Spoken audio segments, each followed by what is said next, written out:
Et en allant chercher mon ami Booba, bah, il y avait ce type couché par terre. Tex? D'accord. Je pouvais pas le laisser là, tout seul, avec la peur au ventre. Alors je l'ai mis sur mon épaule et je l'ai emmené à l'abri.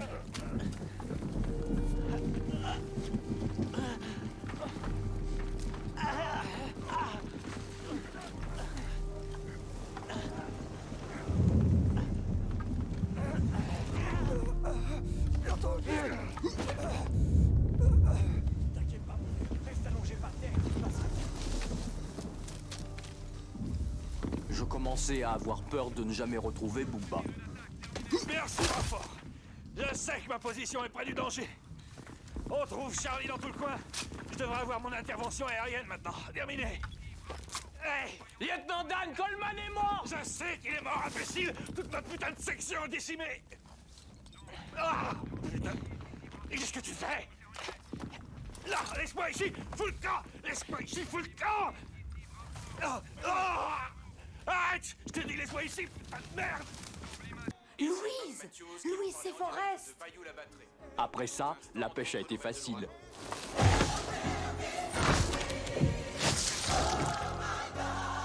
Et comme les gens avaient toujours besoin de crevettes pour leur barbecue, leur cocktail et tout, et que nous avions le seul bateau en état, les Booba Gump étaient les seules crevettes.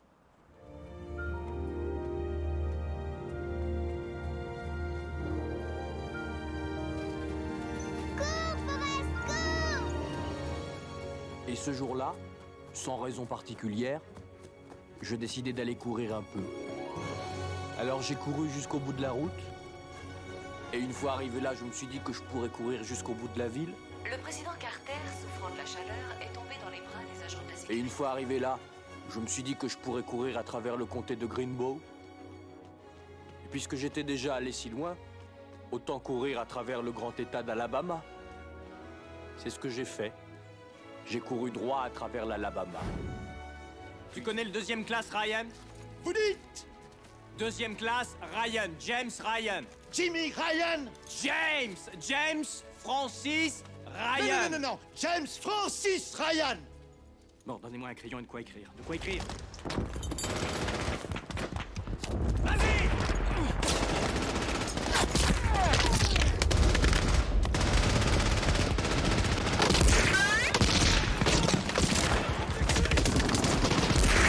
Capitaine, si votre mère vous voyait, elle serait complètement affolée! Je croyais que c'était toi, ma mère! Mais toi, Seigneur, ne sois pas loin.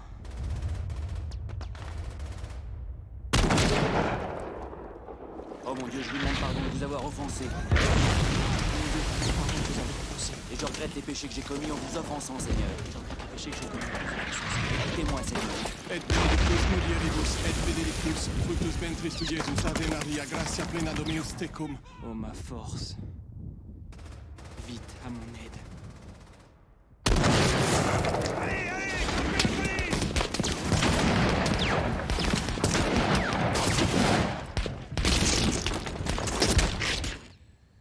Tu sais combien d'hommes j'ai perdu sous mon commandement? Combien? 94. Mais ça veut dire que j'ai sauvé la vie de 10 fois plus d'hommes, tu vois. Peut-être même 20 fois plus. 20 fois plus d'hommes.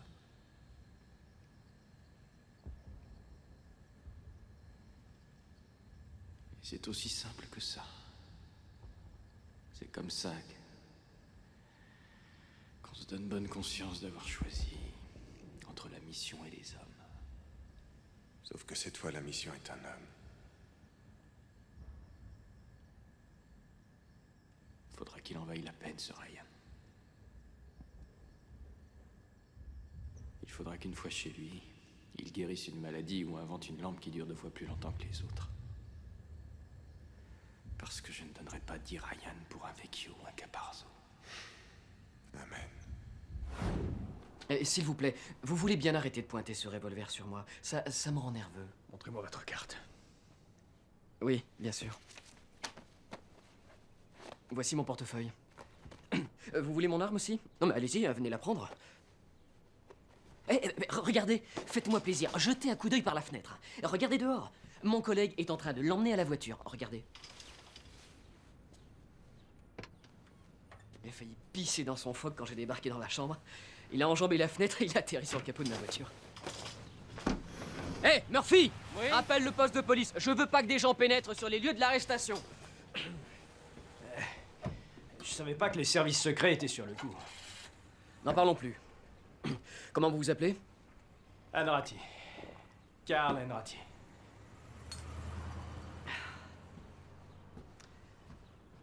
Je peux voir votre pièce d'identité? Bien sûr. Excusez-moi, mais on n'est jamais trop prudent de nos jours. Eh ben, c'est pas de chance. 5 minutes plus tôt, et vous pouviez vous vanter d'avoir fait une belle prise. C'est pas grave. 10 secondes plus tard, et je vous descendais.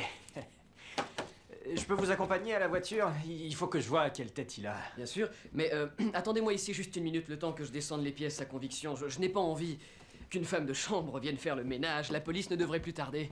Attendez.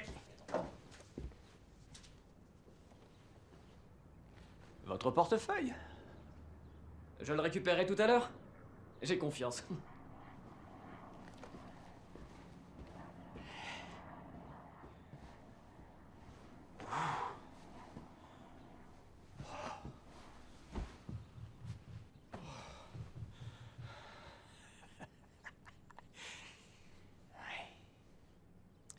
Les services secrets.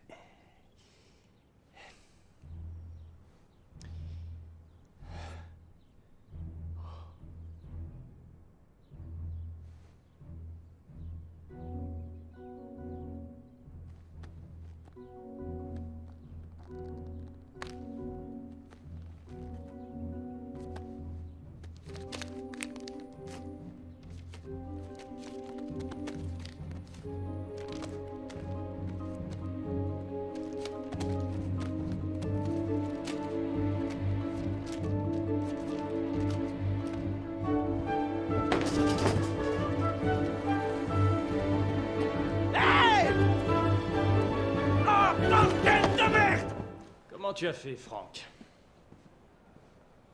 Pour être reçu à l'examen du barreau. Qu'est-ce que vous faites là? Écoutez, je suis désolé de vous avoir donné tout ce mal. Si tu fuis en Europe, tu mourras dans la prison de Perpignan. Si tu fuis ici, aux États-Unis, on te renverra à Atlanta pour 50 ans. Je le sais. Ça m'a pris 4 ans pour te faire libérer. J'ai dû convaincre mes patrons au FBI et le ministre de la Justice que tu ne fuirais pas. Pourquoi vous l'avez fait? T'es encore un gamin. Oui, mais pas le vôtre. Je croyais que vous alliez à Chicago. Je peux pas voir ma fille ce week-end. Elle va faire du ski. Vous aviez dit qu'elle avait 4 ans. Vous mentez? Elle avait 4 ans quand je suis parti. Elle en a 15 aujourd'hui. Mon ex-femme est remariée depuis 11 ans. Je vois Grace de temps à autre. Je ne comprends pas. Mais si, tu comprends. Parfois, c'est plus facile de vivre dans le mensonge. Je vais te laisser t'envoler ce soir. Je ne ferai rien pour t'en empêcher. Parce que je sais que tu seras de retour lundi. Ah ouais? Qu'est-ce qui vous dit que je reviendrai? Regarde. Franck, personne ne te court après.